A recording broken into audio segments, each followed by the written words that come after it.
'Cause fishing, it's in my soul. Welcome to the Salt Strong Podcast, disrupting fishing entertainment as you know it. Prepare to laugh. Prepare to get to know fishing legends in a whole new and unfiltered way. And on occasion, you might even learn a thing or two about fishing. Here's your host, Joe Simons. Like diamonds. What do we got here, Lukey? I think it's a little trout. Starting the day off right. I'm going to go cast right near you. Yeah, so we're doing some shallow water fishing. Haven't done that in a while. I've been doing a lot of reef stuff. Let's finally have some wind today, so came inshore. Little trout. Ooh, what are you using there? Oh, Fred the Jerk? yep, Fred the Jerk. Oh, come on there, buddy. Come on. That's awesome. Yeah, cool little story on Fred the Jerk. Had this father-son down fishing near our dock, Winter Haven, and I saw the kid. This is like, 8-year-old kid looked like, stick a nice bass, like a legit one. And so I'm watching it and just kind of, silently cheering them on. And what's fun, and I didn't know who they were, and I saw it on Facebook because I saw our house in the background, and the dad had posted it there on a Facebook group. And he's like, yeah, proud dad moment. And his son's sitting there holding this nice bass, and I looked in closer, and it was Fred the Jerk. And he did say it was. Like, yeah, I caught it on the Salt Strong lure. Bass love this thing. So apparently it's for bass and trout. Yeah, and I've never been a big fan of just pink lures in general. And in this reef fishing, the Fred color, this pink color, is basically pink with some silver and gold flake in it. Has been on fire. It's been on fire on the reefs, and so this is really one of my first times, actually the first time, throwing inshore, and it's like 3 casts in, got a trout, so that's pretty cool. We got some crazy high tide right now. Yeah, the reds are gonna be tough today. They're, as you can see, these leaves are basically going into the water from the mangroves. That's a sign that it's a high tide, higher than usual, and so those redfish and snook are probably gonna be more a little bird up there, more inaccessible. We at least have some pockets to cast into. So a good thing about these Jerkshads, and Joe's got a paddle tail, same thing, is that we have them rigged on weighted hooks, on the Haas Helix hooks, and with that rigging, we can bury the hook point so that it's weedless. Around mangroves, nothing's totally weedless, but we can at least minimize the amount of time we get snagged. So if you're fishing around mangroves, really any shallow structure, these weighted hooks are a big deal, and I'll show you just so you can see what I'm talking about. The tail got bitten off, so don't have a full jerk shad, but this will still work. But yeah, that weighted hook is, it's in there, and that hook point is buried into the soft plastic, so there's really nothing for it to snag on. So super weedless. As soon as the fish strikes, that hook point will pop out and fish on. So highly recommend using that type of setup for soft plastics. Get these rods out of the way. Now let's go catch some fish. Take it easy there. My new slot machine. Oh, got me a new one, dude. Oh, another one. All right. Yep. Good call. They're just so nice. Yeah, it is a game changer. The slot machine, for this type of fishing, we're just in need of accurate casts. A high quality rod is a big deal. That's why, again, I'm using the slot machine as well. It is a $100 off for Insider members. Luke and I use the same discounts you guys do. My savings is getting up quite high. Yeah. I don't know if you guys have checked out as an Insider member. Once you're on the thank you page, it shows you how much money you've saved as a member. And, we get some people who are well over 1,000 buckaroos in savings over the years. Pretty cool. I'm one of those. Yeah, I love it. Yeah, so I got some really big news. And we're filming this here end of August. And in the next 30 days, there will be a Salt Strong Smart Fishing Spots app. And I'm super pumped because we've been we've been working on this for a long time. You guys have been asking about it. We're always like, yeah, maybe, knowing deep down we had to do it. And not only that, we combine smart fishing spots with smart fishing tides all in one app. Because right now, if you're in there, to me, one of the negatives is that you have to click carry the one about 4 times to get into the to actually see a tide, a smart fishing tide with the strike score and all that stuff. Luke, what are you doing to me? You're killing me here. Yeah. I'm trying to catch Joel here on the camera now. And so we've eliminated that. It's going to be right there now on the home screen of your Smart Fishing Spots app. And the other beauty of it is, you guys have been seeing, Luke's been doing a bunch of offshore stuff, near shore, I should say. And when you have an app, it's downloading a lot of that data. So if you were at home looking at certain spots and ledges, that screen will say where you can still zoom in and have complete access, even if you're 20 miles out and way out of internet. So that's going to be another big piece of it.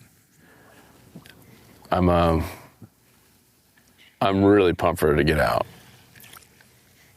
It is going to be nice. All technology, nothing happens quick. And yeah, for anybody who just hasn't been, hey, it's a little bit slow, because every time you move, the smart spots has to reload basically, and this app fixes it where it is lightning fast. As soon as you move or pan the map, even if you're zoomed in at a high level with all the features on, where you can see the oysters, the seagrass, the smart spots, everything, it is lightning fast. It all pans and moves extremely smoothly. So that's going to be a really, just really better overall experience. Yep. We got some new, caught me a mangrove. That weedless hoss popped right out. We got some new tackle coming. Skinny lipper, that thing's been selling and working like crazy. Got some new colors. Mm-hmm. Coming soon. What are the colors? Oh, it's a secret. Top secrets? Yep. Yeah, I don't even get to know. Make sure I'm still weedless after hitting that tree. Yep, still weedless. Should be able to pick off a little snook on one of these little points. Yeah, so for those listening, talk about what we're staring at here. Yeah, we're fishing the mangrove shoreline, and this is near a cut. So this is a bunch of backwater back in front of us now. We have outgoing current flow, and the wind is coming up towards us as well. So the wind and the tide are aligned, which is good because the current's just starting to move after a really tall tide. And so we're basically, fishing we're going up into the current and letting our lures just try to get us back in as far as we can, and then the little mangrove gaps, knowing that there's going to be some snook and reds in there. They're probably going to be pretty far back, but if we just keep slinging lures and hitting back in every pocket we can, we'll eventually get some. Oh boy. We already got the trout. Usually the trout will be out here in the main bays on some grass. The reds and snook will be tighter to this structure. So now that we have the trout on the boat so far, we'll go after reds and snook now. But for that slam. Yeah, this current's moving real nice. Yeah. I felt like it wasn't moving at all when we launched the boat. Like zero. Oh. It is a little bit murky. I'm tempted to put the skinny lipper on. Ooh. To help call those fish out. Yes, I drove over from Winter Haven, about an hour, 20-minute drive. And I had some coffee this morning. I had to go to the bathroom like a racehorse. As soon as I got in, I saw Joel, and I was like, dude, I got to go to the bathroom. He's like, all right. So I'm over there. There's no public bathrooms here at this ramp that we're at, and kind of all by myself, just sitting there peeing on a little tree, and this truck comes behind me, like of all the places to park, comes right behind me. I mean, I feel like I could feel the headlamps on my rear. And I'm just sitting there peeing. I'm not going to stop. And I hear someone get out, and I'm still facing forward, and finally kind of finish up. It's this young lady. And she's just sitting there laughing. And I was like, oh, I'm just checking out the trees. She goes, oh, I bet you are. That's how I started my day. Where are these snooks, huh? They're in here somewhere. I'm not seeing much bait. Yeah, I haven't fished the zone in a while. There have been a couple little herons in these trees. So there's bait around. A heron? African or European? It's a swallow. I know. Yeah, we'll get them. Yep. And also we came out with a new PDF, ebook, whatever we want to call it. 10 Deadly Redfish Mistakes. It's just kind of a culmination of all the things that we've learned, all the mistakes that we've made, all the questions that we get asked, and put it into a, 32-page or so PDF. If you haven't received it, Insider Members is right there in your account. Everyone else, you can just put your email in. Just put a link in it down below in the show notes. But so far, everyone has seemed to like the book. Some funny stories in there. And it's super helpful. And it just shows how tough it can be to catch redfish, but also how much easier it can be when you have some of the right tools and shortcuts. What is that? Let's see. Might be some little bait or something moving around. Yeah, something moving. But yeah, right now is the tough time for reds. I really like. Let's see. Oh, there we are. Oh, got something. You caught it right there in that school. It'd be funny if it's a redfish and I was just. That was right in that school of yeah, it was bait or whatever it was. Right where that weird stuff was. Snook. Snooky. Yeah, so right now the redfish, the fact that we're in the warm period. Some activity right here now. The fact that we're in the warm period and the water's really high back in mangrove territory like this, those reds. Oh, there's that little snook's gone. Those reds will push way back up into the trees. And they're just flat tough to get. So this is the time where usually I'm targeting snook and trout. Trout like the kind of the open flats, and snook, they love spots like that. This is right on a point with some current flow coming out. That's like a textbook spot for snook to be. So I'm literally just casting into these mangroves, letting this thing sink, and then just doing some small little twitches out of there. And they just can't help but to pop it. Go back behind us here. Yeah, these little soft plastic jerk baits are tough to beat when the fish are a little bit finicky. Whereas if they're aggressive, paddle tails are by far the ticket because you can fish them faster. Maybe I should switch to my Jerkshad. Yeah, so the fact that Joe's using a paddle tail and I'm getting the action, they're just a little bit too finicky for that is my guess. Well, technically. I hadn't got that much more action. 100% more. Last I checked, that's a pretty good percentage. But that can change real quick. Bro Frere, Mo Frere. And yeah, so this little spot we're going up to, this is another little choke point. And again, just another smart spot to go try out where the water's constricted in a tight zone. That's going to have increased water flow. There's more bait moving, and these predators, red, snook, even small tarpon, they'll congregate in spots like this. How about flounder? Flounder as well. Yes, looks good. Love the choke points. I like to see some more mulattoes, but yeah, there's not much mullet bait. For the layperson. Not much bait around here yet. And this is one of those things, I haven't fished here in like 6 months. So we don't really know where the food is, where the bait is, but when in doubt, go to a choke point and fish points, which is what we're doing right now. So even though I haven't been here in a while, we already at least got some fish on the board in a relatively short time. That point right there should have something. So that was a good cast. I'm gonna let it fall to the bottom and then just start doing some nice little twitches where it's basically on the bottom and it's bumping out. You want it to basically pop right off the bottom and ideally in front of a fish's face. If that happens, they can't help but to eat it.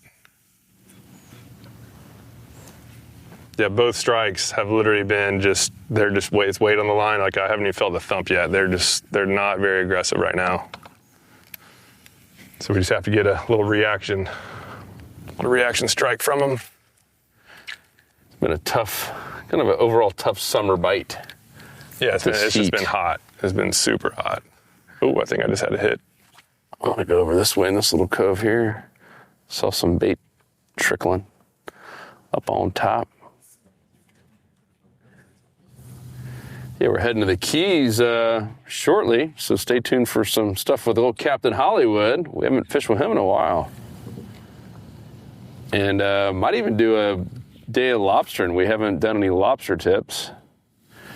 And this will be a unique one because this is not, what most people think of as, that lobster season when it's that first couple of weeks, mini season and the normal season. This is going to be a month and a couple weeks out.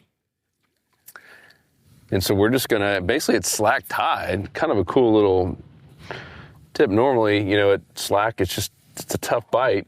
And so what are you doing back there, Joel? Oh my goodness. Joel's bringing COVID on the boat. What the heck's going on?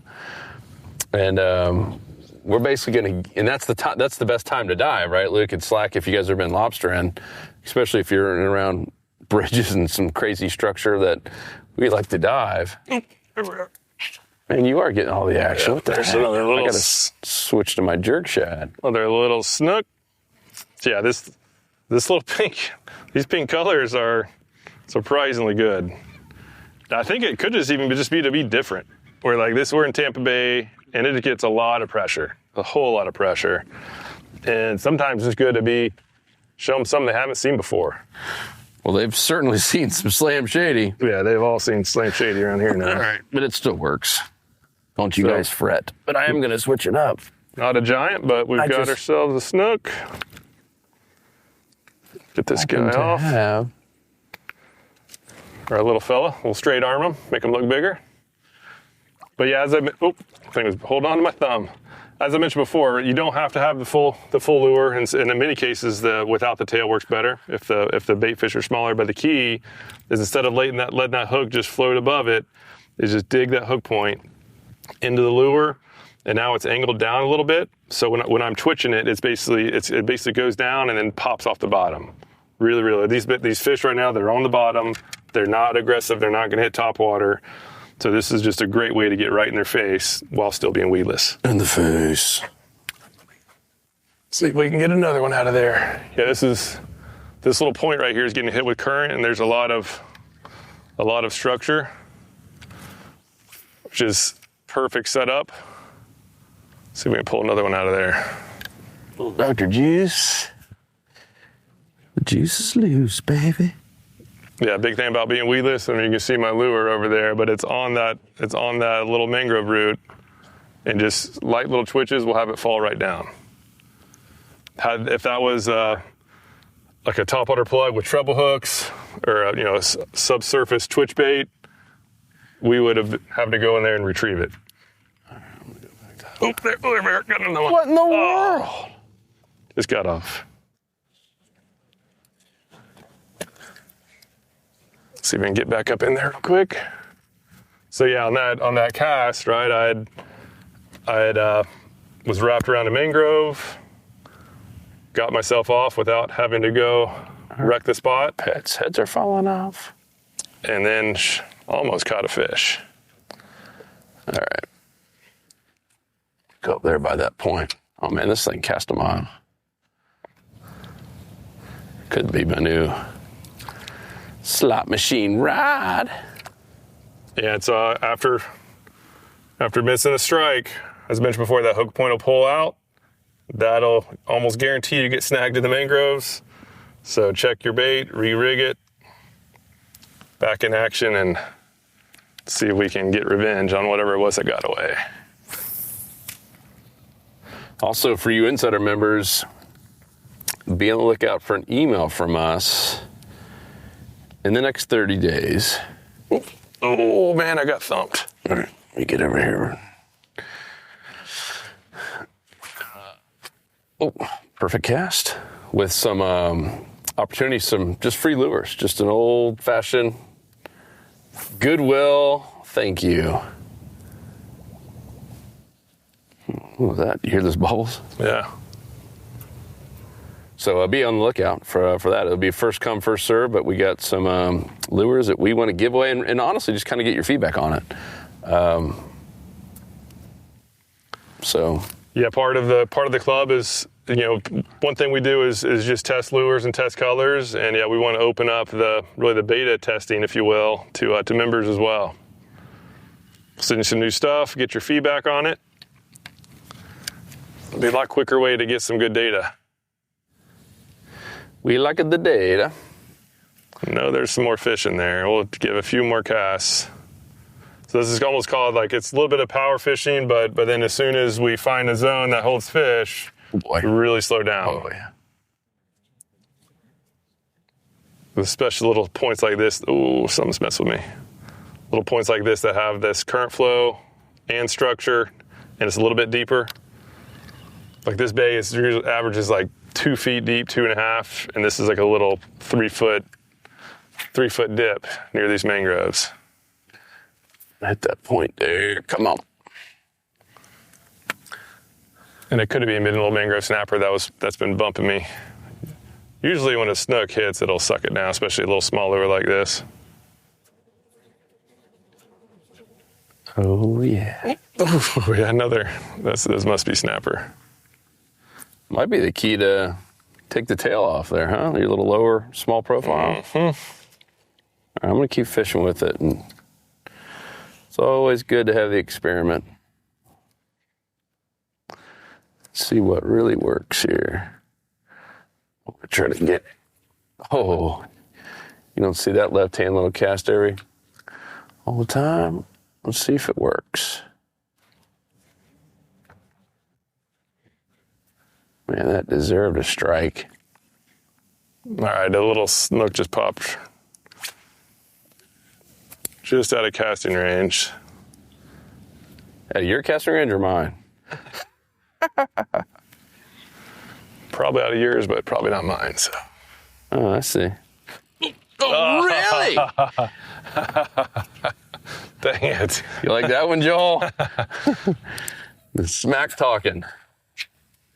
Smack talking. Well, Sweetest sounds from Spring Break 1999. Joe caught one. That means there's probably a bunch of them down there. So Yeah, we'll see if we can. Probably a few. Although I don't recall you actually landing a snook yet. Oh, you were too busy yapping. I definitely touched the snook. Mm-hmm. I don't recall that. Yours might be bigger, but I at least said. Yours was smaller than this guy? Yeah. Oh, boy. Whoa, boy. I'm telling you, he's got some fight to him, though. Look at that. I love these snook. So that on the Fred the Jerk. Yeah, Joel, come check us out. Yeah, this tail. is the lured. So this is that jerk. This is something about this color. I'm now becoming a huge fan of these Fred lures. Joe was throwing the Slam Shady paddle tail at first, and then this little pink jerk has been making it happen. Got some pliers here. Oh, there we go. All right, let me get him back in. There you go, bud. All right. Fred's the Jerk. On the old Haas Helix. All right, let's go back for more.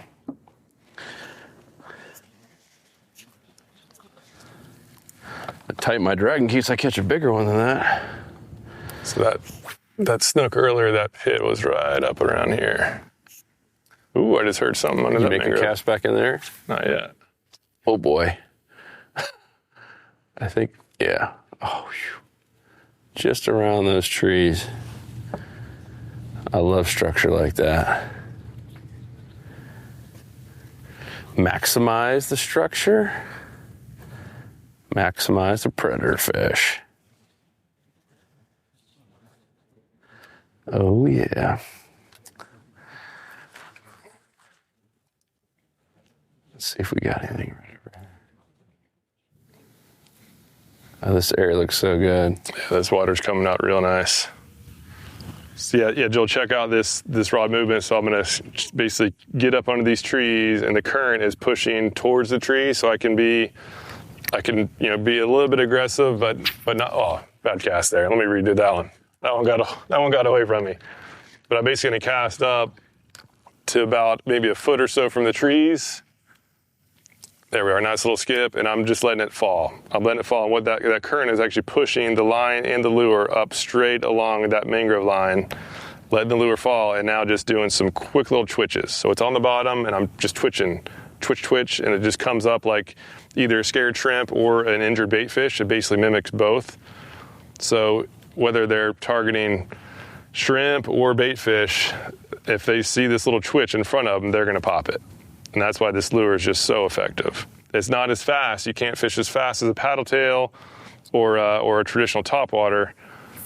But when the fish are a little bit finicky, it flat out works. Yeah, you can hear some of them busting up. I mean, I don't know if you can look at that, Joel, but I mean, that thing goes back another 10, 12 feet. If you look back here, and that water is way back there. So you can hear some of this fish popping. And many times, don't you really look, I mean, a lot of the bigger ones are going to be either not in this area or way back in there. Yeah, they usually get the primary spots. Like that's why the points are good. Like the bigger fish will be holding in spots like back there where it's a little bit deeper. Ooh, but it'll hit right at that point. A lot of the bigger fish pull out of this extreme shallows during the summer. Like the snook in particular, they're mostly out by the passes right now. Or these nearshore wrecks. Crazy how many of these overslot snook that you've caught. Yeah, that's fine. It seems like that's finally starting to die off. So I think they're on their way back to the reefs or to the passes. Well, all right, I'm catching a snook on this one. I know there's a fish down there. Come on, baby. You cannot refuse the juice. Yeah, with these lures, it's really about rigging. So if it isn't streamlined, it's not going to catch many fish. But if it is streamlined, this is going to be one of the best lures out there. So these Jerkshads, definitely something that is more of an intermediate to advanced angler type thing. It just requires precision rigging and to check on it. But if you're used to that, and once you get good at it, it is a game-changing lure. Like when I was fishing tournaments, most of the winning fish were on lures like this, on little jerk lures, because they just flat out work. And one way to know if it's rigged right, hopefully you can see it. Oh, I'm going to go down below you, but when you move it fast in the water, it does that little. It basically swims. So I'll do it one more time, and if you see that lure swimming.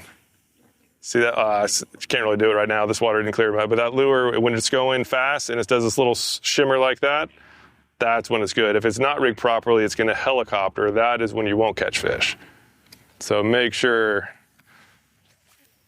that your lure's rigged properly when you're fishing these Jerkshads. And if so, these things are awesome. Because I've been seeing some community reports of people fishing back in the zone. And it seems like the consensus has been that, getting out before the sun comes up has been key. And like once the sun's up, the bite just totally shuts down. We had a little gas line issue, if you will, at the boat ramp today. So we got a late start. And so we missed the best bite. So now it's about just finesse fishing. And this is a great way to extend the bite. Oh, come on. Pop out of there. Oh, yes. The benefits of going weedless. So you said you did get some hits up here? Yeah, I had 2 hits. I don't know if it's just a little small guy or what, but right on the point, right where it's supposed to be. Did you hear that? Yeah, so this little bay, it basically opens up into a dead-end bay, and that is not where we want to be fishing. So we're just going to fish this entrance to it. If the fish are anywhere around here, they'll be right at this entrance. The odds of getting them further back just totally plummet to the point that we don't want to mess with it. Try to get one right through the middle. Yeah, maybe we should give away Fred the Jerk to the members. What do you think? So on top of what we were talking about before, so 2 of them? It's possible. Anything's possible. There's a will, there's a way. Yeah, that would be cool to include this in the testing with members as well. All right. So Fred the Jerk very well might be one of the free lures that we offer. 2 insiders Members only. only, though. Oh, there it is. Oh, yeah. Oh, that's right where that snook hit earlier. Oh, that might. Oh, dang! I just had a hit too. Is that a red or snook? I'm pretty sure it's a snook because it popped up right when I hit it. Woo, baby. Isn't that crazy? I went for my Slam Shady mulligan. It's probably because I didn't have my 2.0. That is my confidence. And I was like, Luke keeps bragging all about the mulligan. No, that's a red. It's a red. It's a red. Nice. It is a red. All right. Pulling redfish every day. Slamma jamma ramma home. Heck yeah. Well, an aggressive little guy right there on the point. Ooh, baby. All right, kiddos. It's a good size red. Hold on, bud. Hold on. I am going to save you. Oh, he doesn't believe me. Good looking little red there. Hooked perfectly. All right, hold on, little buddy. Now, normally I would have my pliers on me, and I completely forgot to put them on my waist. Come on. There we go. All right. Yeah, and so that's the full Fred. Released. There it is. Beautiful little red. Whoop.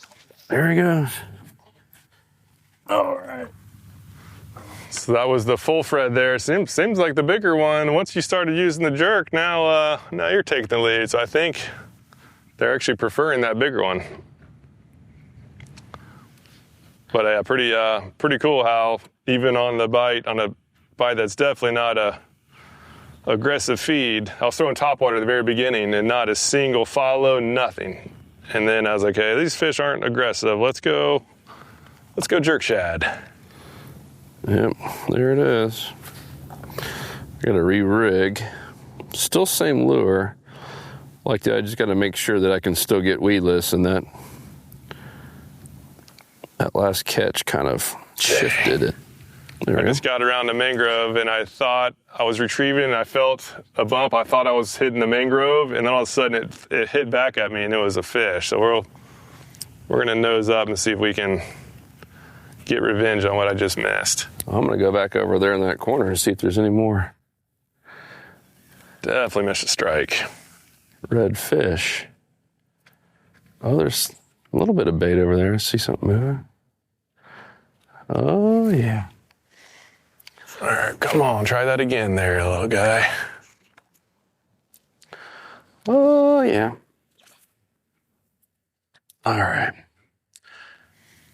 Well, it's cool. So we got the slam. Yeah. I don't know how long it's been since we've been filming, but probably 30 minutes or so. Yeah, probably 30. Is that right, Joel? Joel's like, oh, he's busy coughing back there. I'm going to give you a hard time, dude. I haven't seen you in a while, man. Jeez. Joel's busy doing full-length feature films, and heck, we've just been busy. And it's been tough to film. It's been so hot. Yeah. Remember the last time we did it? Like, glasses were I had to like stop multiple times.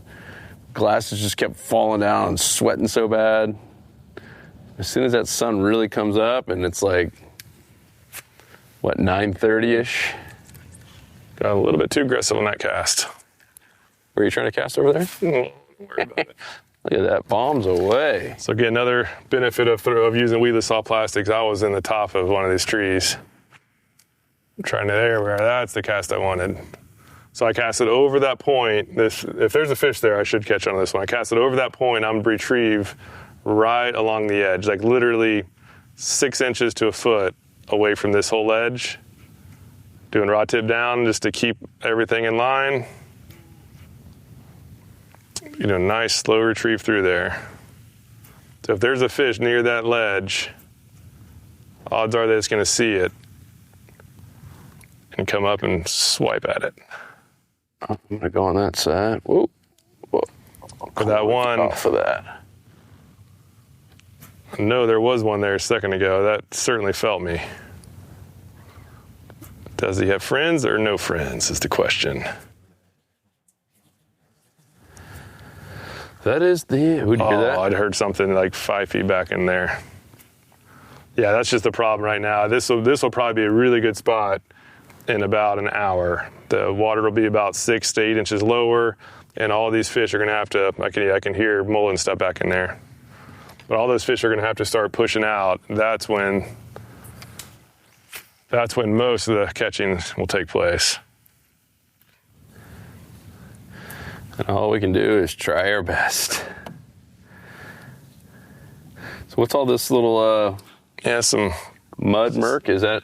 It could be from mullet rooting around up in there. Yeah, it's definitely not just from the current. Huh. All right, so yeah, it's a dead end back there. I feel like we fished out this little zone, so we'll go back out around and hit the outside again. Yeah, but a successful little start of the morning. Yeah. Got a few, handful of fish. All on the Fred the Jerk. Fred the Jerk was the ticket. Fooling redfish, trout, and snook. Which helix hook do you have? The Haas helix hook? You have the 1/8 ounce? I got 1/8. So I'm throwing the 16th. Really? Yeah. No wonder I'm casting so much farther than you. I thought it's like I'm going to have to talk to Luke about getting back in the gym. So the 1/16. So with these Haas helix hooks, there's multiple sizes, and the 1/8 ounce is really the best all-purpose, especially for paddle tails. It's noticeably better. But for these jerks, I prefer if I know I'm throwing the jerks, I use the 1/16. Oh, because you don't like to catch redfish? That was just a fluke. You got lucky. But it just skips a whole lot better. Granted, you haven't been watching the cast, but mine are skipping like 3 to 5 feet in most cases, whereas Joe's, that was a 1.5 feet. That was a decent one, but it just won't cast it won't skip quite as well. But again, they both work. It's really, if you're going to be skipping. Is that a fisher? I don't know. Is it a fish or a massive pelican poop? Either way, exciting. Ooh, do you see that? Overhand skip deserves the strike. Yeah, the 1/8 ounce certainly works. I'm not saying it doesn't. I heard you say it didn't. What did you hear, Joel? Doesn't work quite as well. I hit to prove you wrong. No, I'm with you. I just happen to have the 1/8 on with the paddle tail earlier, and I usually stick with the 1/8. I like, dude, that came out of nowhere. Did you have one on that point? Must have been following me up. I was like reeling it in and it just came up and went, pow. Yeah, that little point has been holding some fish. I'm guessing it was a snook. See if they're back in that little zone where I was missing them earlier. Yep, always, as Luke said, important to check it every time. Because after he hit it, it started helicoptering. Yeah, if the lure's helicoptering, it'll go from one of the best lures you can use to you're not going to catch anything. If it's doing the old helicopter, it is pretty much a guaranteed way to not catch something. Not catch anything. Still kind of sporadic. Let me fix him. Oh, I thought we were going to get some more snook on this little zone once they calm down. So they're just hugging the points right now. Yeah, they are. Ooh, baby. Yeah, I'm really excited for just October in general. It seems to be such a fun redfish month. Yeah, that's my favorite. Every year. My favorite month of all. They come out in schools. That's when the big ones come on the flats. So those big reds, basically once they're over 28 inches, they generally go offshore and get in big schools. And the fall is when they come in back inshore again. And that's the time. If you want to catch the overslot reds, the big reds in particular, up in the shallows, it is the fall. In October, seems to be the time where they start coming in, and they're hungry. And once you find them, now you have 100 fish fighting over your lure. It is awesome. Yeah. So that's why I like to use top water. That's usually when I'm using more top water and bigger paddle tails, where it's really about finding the fish. So basically move fast until you find the school is generally a smart play. And that's when you see the double up opportunities, and it's fun. Yeah.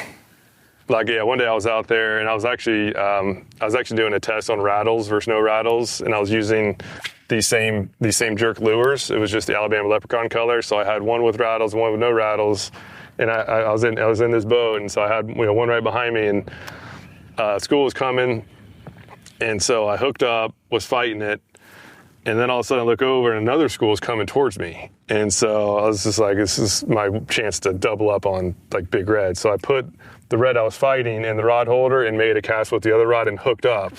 And I ended up landing both fish. They were both over 30 inches.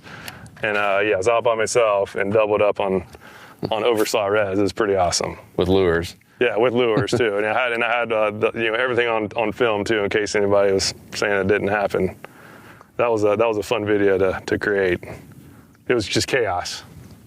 And I was basically the line would go slack in this one, so I'd have to reel it tight again, and then start fighting the fish in my hand. It was a hoot. Yeah, that's October fishing. Or that was when we captured that flounder flying in the air. Yeah. The flounder was just doing its thing, and all of a sudden, it probably sounded like a herd of elephants to the flounder. And we're watching the school come to us. We're fishing the school of reds, and we're just trying to be as quiet as we can. And the reds spooked up the flounder. And this is, once again, on video. And the flounder freaks out. And so it's trying to get away from the school of reds, not know what's going on. And it actually leaps in the air. The greatest of ease. Yeah, it looked like just like a perfect disc, like skipping on the surface. It was like skipping. And we're like, did we just see that? Yeah. Let's go back to the game film. Yeah, I think you had the head camera on and got that one. That was one of those things where... Yeah, I thought Nat Geo was going to be contacting me for the rights, but they didn't. Still waiting on them. Yeah. Keep tagging them every day. Hey, Nat Geo. Like, we got stuff that makes that look like nothing. Child's play. Oh, that deserved a strike. Come on. Mullet jumping? Come on.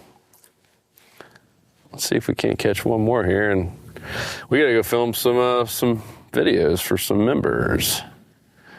We'll be doing here, and we are getting really close to celebrating 50,000 members. If you guys can believe it, isn't that cool? Yeah, it's crazy. I mean, it seemed like it was just yesterday when we hit 30,000. We did that 30,000 redfish release. Just a redfish for every member, and now we're almost at 50. Yeah, if you guys don't know, we released 30,000 redfish up and down the west coast of Florida to kind of celebrate 30,000 members. A redfish for every member. And that took a long time because you got to breed these suckers. It took like a year. Yeah, we funded that time frame. Yeah, we get a 50,000. Yeah, so we funded basically from no redfish at all to getting the eggs, to hatching them, to then releasing them, and also the coolest part was that they're tagged. And so this is the first study ever done where the redfish actually have pit tags in them. And this group is Moat Marine, who we teamed up with for this, is they have these different sensors and really kind of along the Gulf Coast of Florida, and they've been doing it for a snook study. And so basically anytime a fish swims past one of these sensors for the rest of their life, it'll ping it. It'll know what fish it was, what release batch it was in, so they know when it was released. They know the tide cycle was released. They know the exact salinity, right? All that stuff was tracked, and so that they can use that data to help future releases just to be as efficient and effective as possible. That's so we have members all across all the way from Texas to up in Virginia, and some are like, oh, I wish you guys would release them here, but like no, like this data, it's this is more important about the data than obviously 30,000 redfish is a big deal, but the data is the biggest thing, because now we can use that data. Really, all the different agencies can use this data to help make sure that their releases are effective as well. So, really, really cool that we're able to be a part of that. Ooh, that one deserves a Making history. Yeah, so here's a big point. So this is another type of spot that should be holding fish. So we'll probably close on here. Let's see if we can pick something off. So far, that little choke point back there has been it. Yeah, that smaller choke point was it. But now this one, we have a little bit of wind hitting it. This one's a little bit shallower. So not sure if they'll be here or not, but it's worth a try. Well, good news is we've got Jerkshad, so go pretty shallow. Gotta imagine there's at least a couple little snook hanging up here. Yeah, so this is like a textbook spot. We got a nice little point that's getting hit by wind. All these little roots hanging down. Sun right in my eyes. Yeah.